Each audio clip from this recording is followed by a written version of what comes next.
My job is to make people happy. I make happiness happen. Sometimes through the week, I start believing a lie. When people are down, they need a pick-me-up. They need something that's gonna make them feel good. I'm sorry. Now, let's all stop being so serious for a moment and live a little.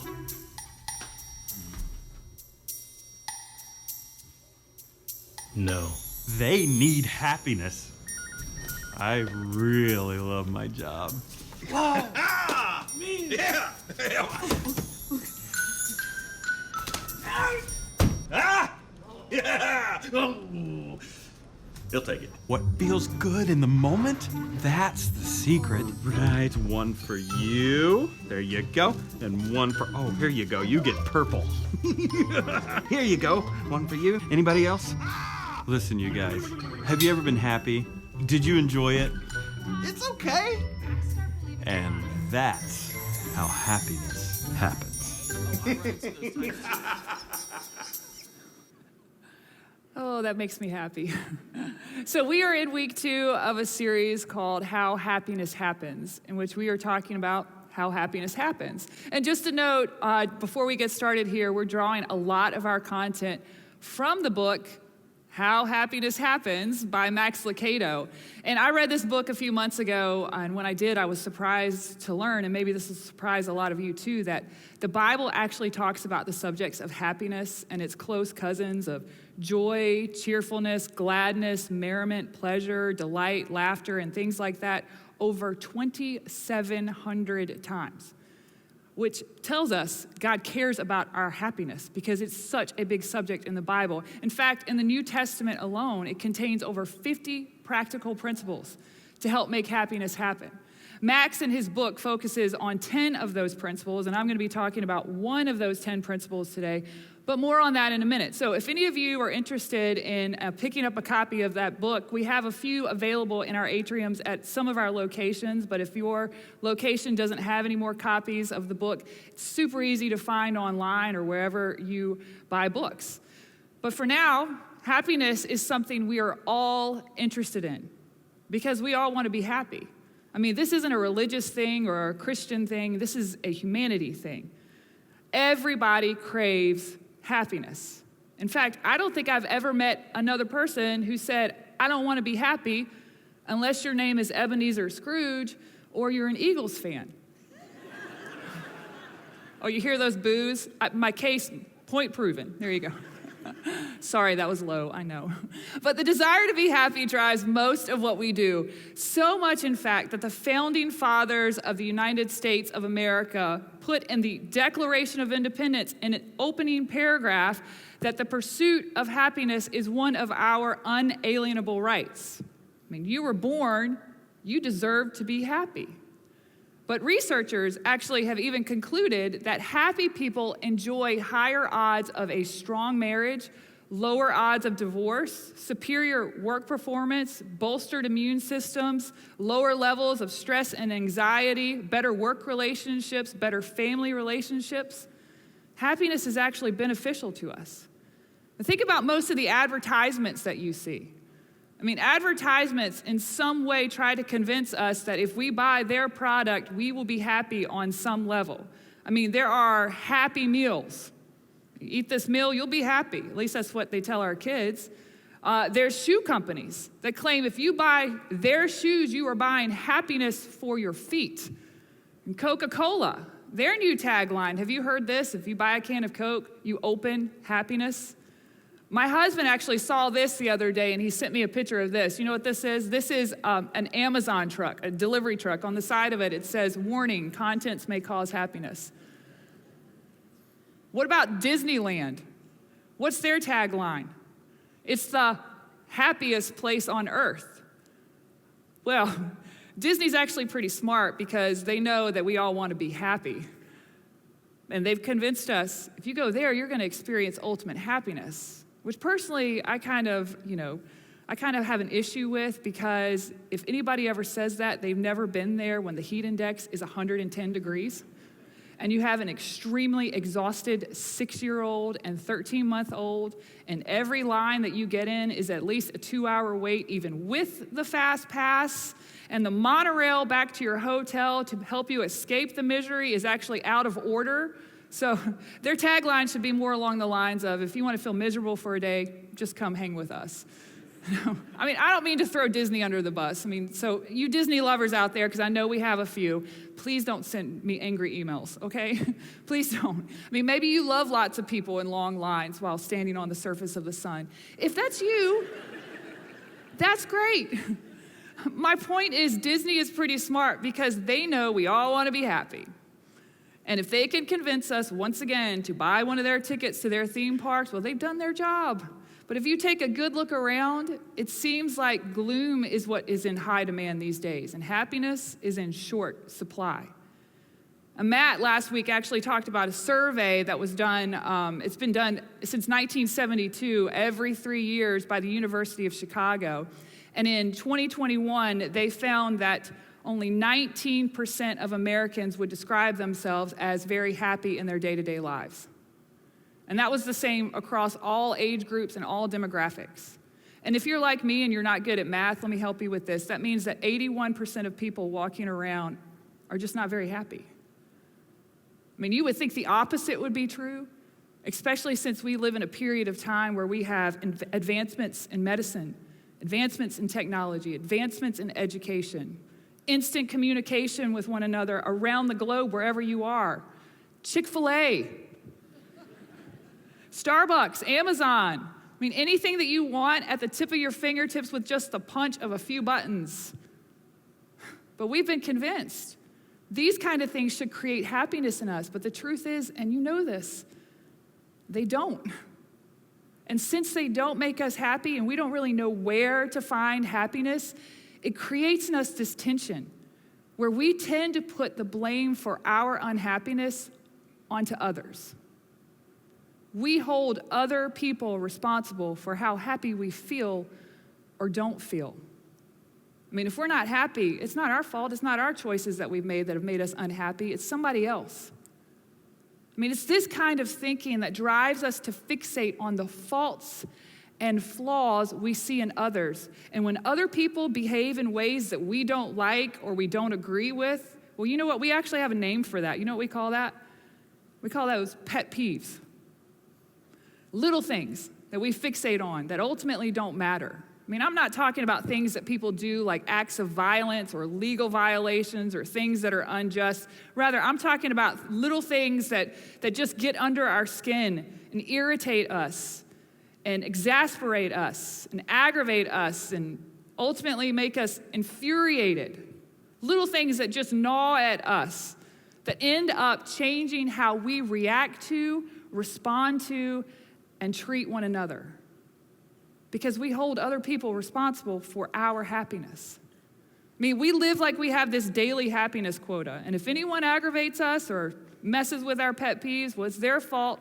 They're taking our happiness. They're robbing us of our happiness. And watch out.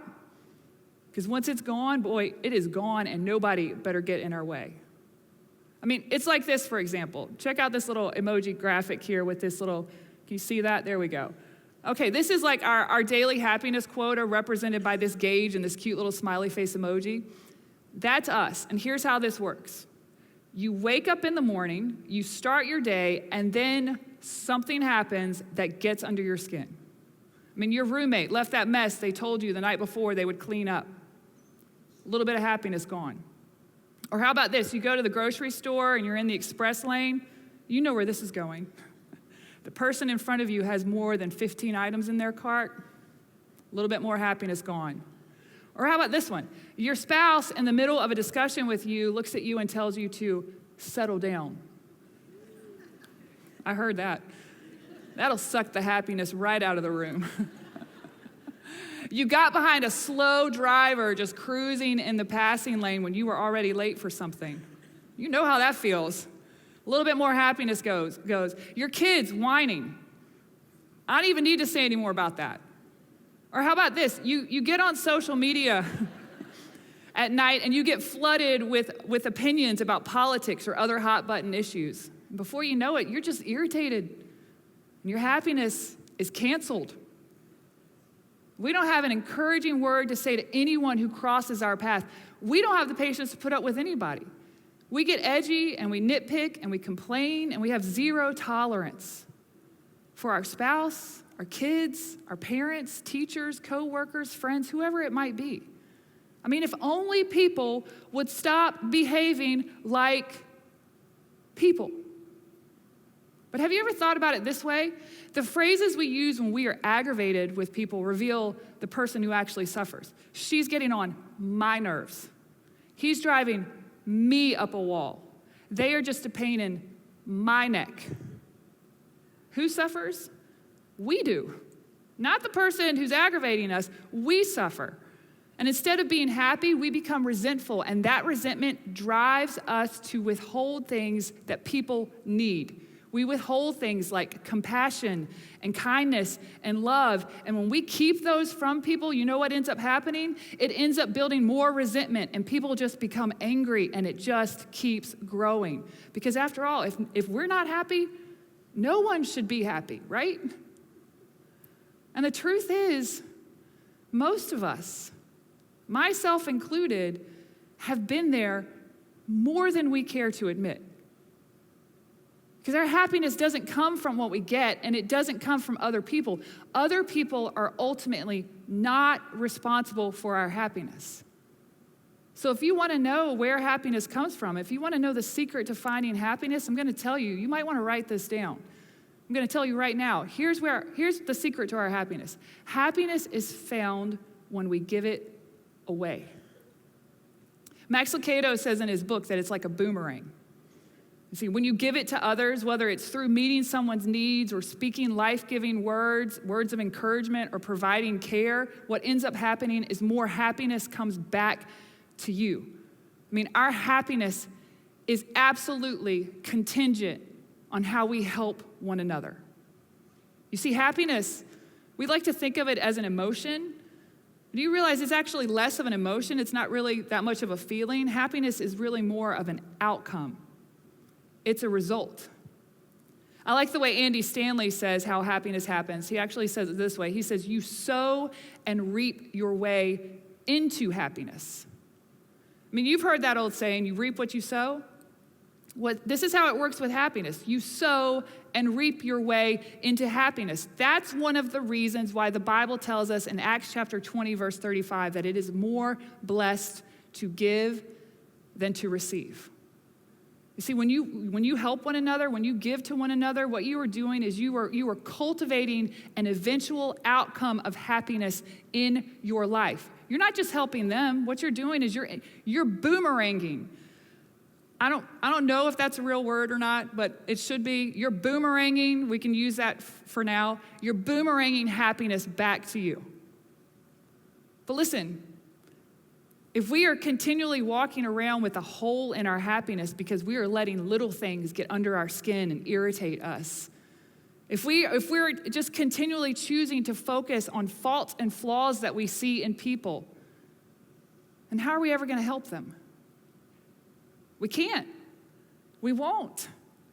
It's for this reason that the Apostle Paul said in his letter to the Ephesians in chapter 4, verse 2, listen to what he said. He said, be patient, bearing with one another in love. I like the way other translations of the Bible say it. They actually say, be patient with each other, making allowance for each other's faults because of your love. You see, one of the ways we sow and reap our way into happiness is by choosing patience and choosing to bear with one another, making allowance for each other's faults. And see, the original word that Paul uses here for the word patience is actually two words that he puts together. It's the words long and tempered. Long-tempered. Do you know what this means? It means taking a long time to boil. In other words, long-tempered people, patient people don't overreact or overheat quickly. Short-tempered people, impatient people, on the other hand, well, they reach their boiling point very quickly. And you know what it's like to be around a short-tempered person. You know what it's like. You feel tension when you're just even in the same room with them. It's like you're walking on eggshells. Nobody likes to feel that. And what ends up happening with impatience is it clouds our reasoning and it keeps us from seeing past the faults in other people. It keeps us stuck and focused on how we're being offended. See, there's no such thing as a happy, impatient person. It doesn't exist. Proverbs 19:11 rather says, sensible people control their temper. They earn respect by overlooking wrongs, by looking past those faults, by seeing beyond the flaws in other people. Patient people, this is what they do. They overlook wrongs. Patient people let things go. Patient people let things roll off their back. I mean, they may see the faults in others. They may get their pet peeves stepped on, but rather than react by quickly boiling over, you know what they do? They choose to look over the wrongs that they see. And when we choose to be patient, what ends up happening is we end up avoiding those negative feelings that ultimately cause a hole in our happiness. When we choose to be patient with people, we are sowing and reaping our way into happiness. And not only that, Paul says another phrase that I want to point out to you. He says the phrase, bearing with one another. This is really important. This phrase has such a deeply profound meaning, and we just kind of tend to read right over this, or when we hear it, we just kind of think, okay, well, that's nice, bearing with one another. But actually what it means is it means to stand shoulder to shoulder with someone. So think of someone standing right beside you, but it's not just our shoulders touching with each other. We're not just bearing with each other by our shoulders barely grazing each other. It's more than that.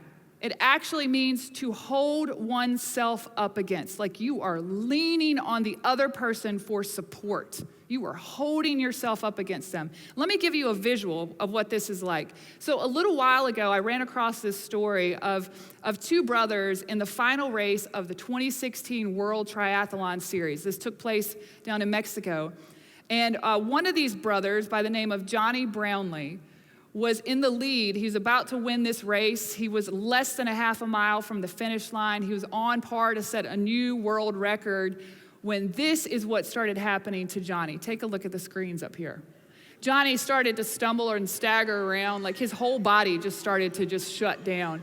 His brother, right there, Alistair, runs up to him, and he grabs Johnny's arm and just throws it around him. And he carries him. He leans against him, pulling him to the finish line. And when he gets to the finish line, watch what happens. Watch what Alistair does to Johnny. I love this moment right here. He stops, and he pushes him across the finish line first. Like he let him take the lead. This is a visual representation of what Paul meant when he said the phrase, bearing with one another. It's like Johnny and Alistair, like leaning against each other for support, pulling each other through the race to get to the finish line.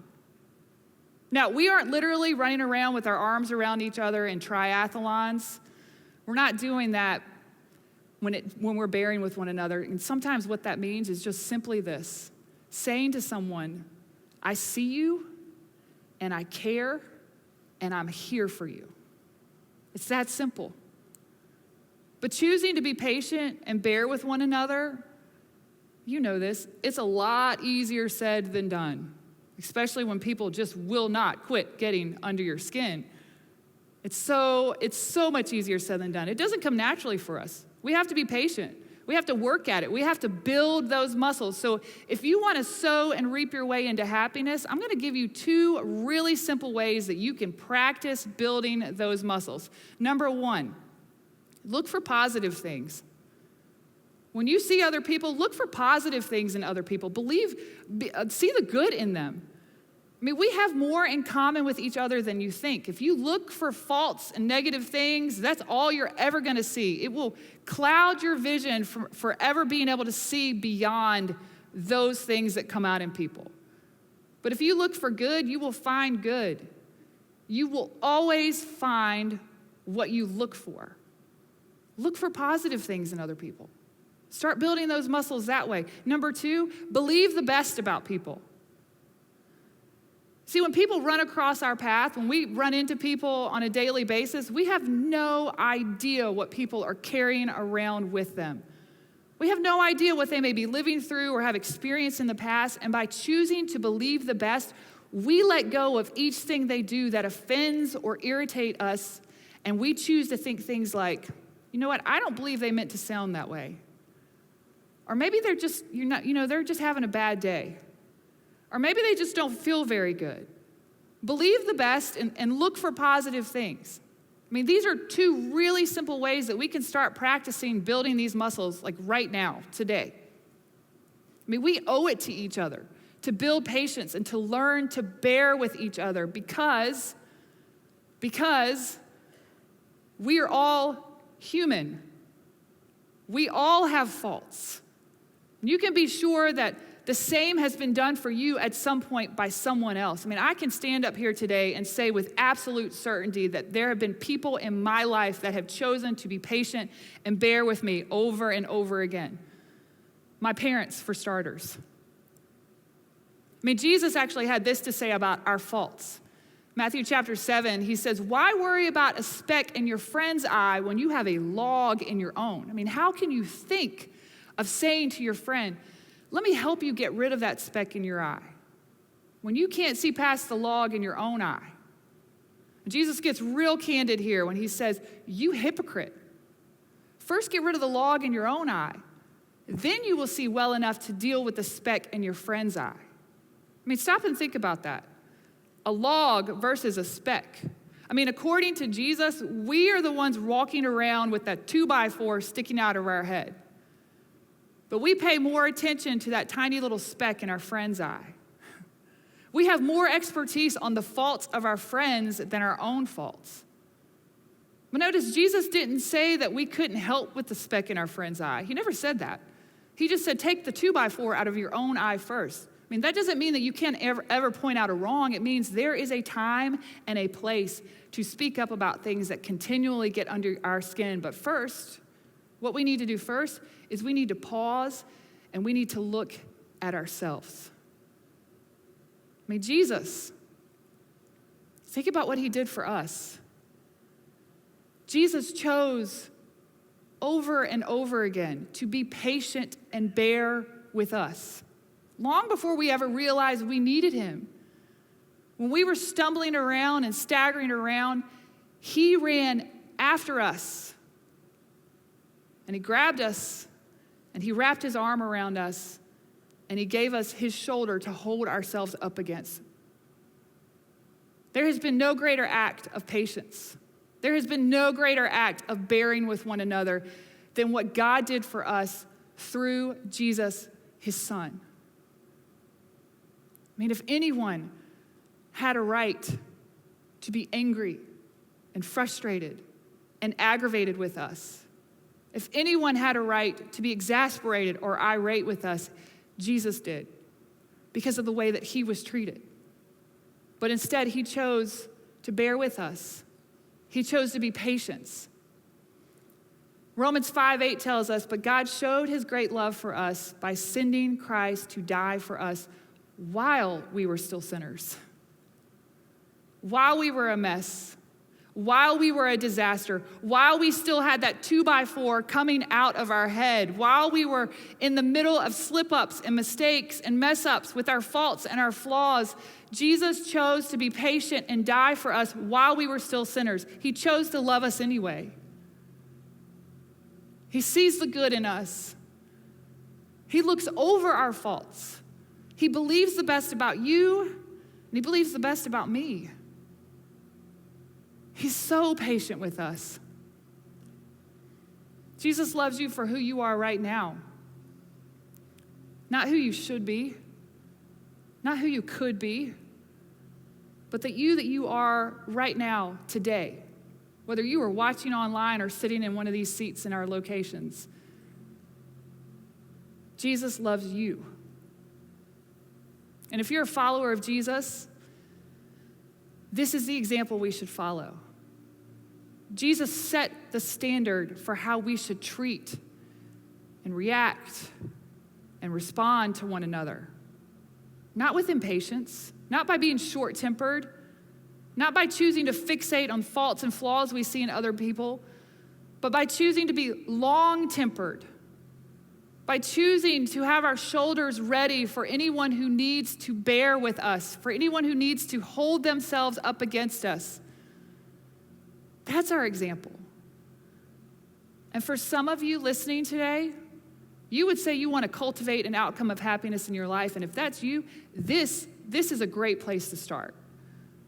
By choosing patience, by choosing to bear with each other, by building those muscles, by looking for positive things and continually choosing to believe the best about people. And eventually what's going to happen is when you do that, it will boomerang happiness back into your life. Because the secret to finding happiness is that happiness is found when we give it away. Father, I'm so humbled to think about the fact that you gave us your shoulder. You gave us so much more than that. You laid down your life for us while we were still sinners. God, you know how we struggle to choose patience continually, to choose to bear with one another continually.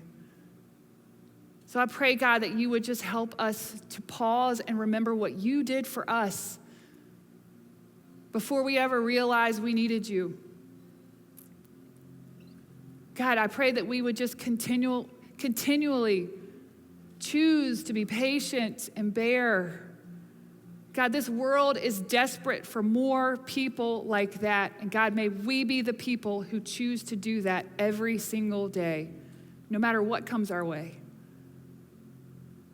God, thank you for caring about our happiness. Thank you for seeing us. And thank you for loving us. We ask all these things in your name, Jesus. Amen.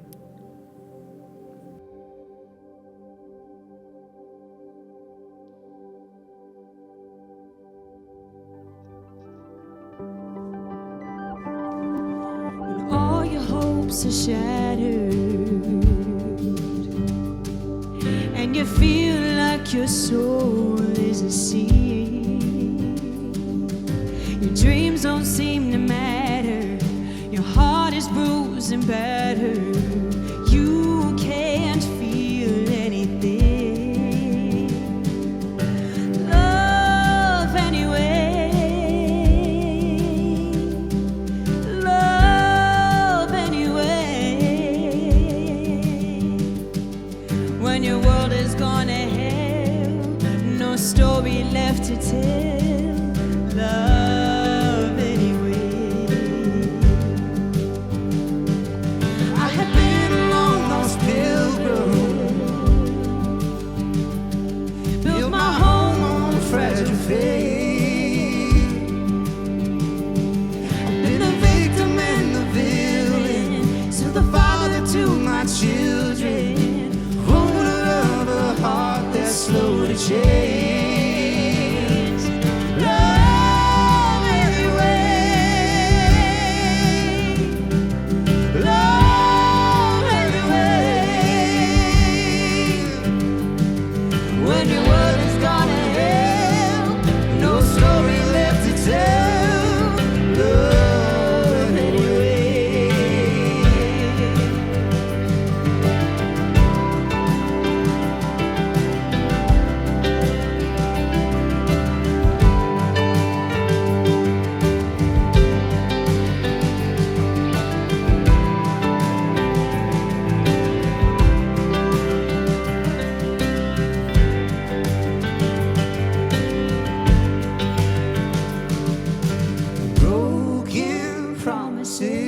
Truth and consequence, pride and tenderness, all those failed attempts, joy and happiness, joy and happiness, joy and happiness. Love anyway.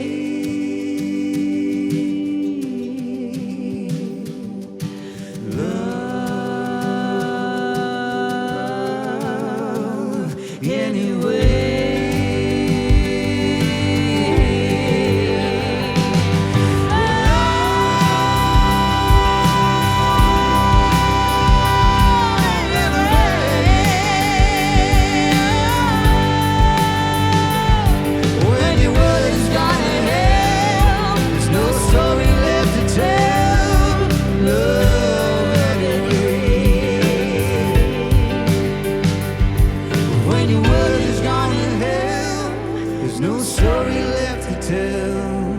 Love anyway.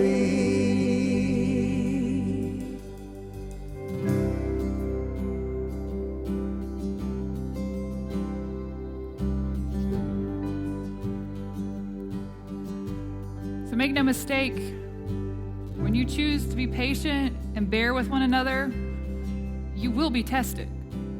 You'll probably be tested this week, maybe even before you hit the parking lot today. I mean, there'll be a driver that cuts you off, a coworker who pushes your buttons, your spouse will do that thing that drives you up a wall, your kids will actively conspire to how to drive you out of your mind. You will see another infuriating social media post. And when that happens, just pause. Remember what Jesus did for you first. Look for positive things in others. Believe the best about people, and then choose to sow patience and bear with one another in love so that you will reap a harvest of happiness. So please let us know if you would like for us to pray for you this week. We have a prayer link online and on our app where you can tell us anytime today or throughout the week what's on your mind, and we will pray for you. If you are at one of our locations, we will have people down in the front left of all of our rooms who would love to pray and talk with you after the gathering. So now, LCBC, may the Lord bless you and protect you. May the Lord smile on you and be gracious to you. May the Lord show you his favor and give you his peace. We'll see you next week.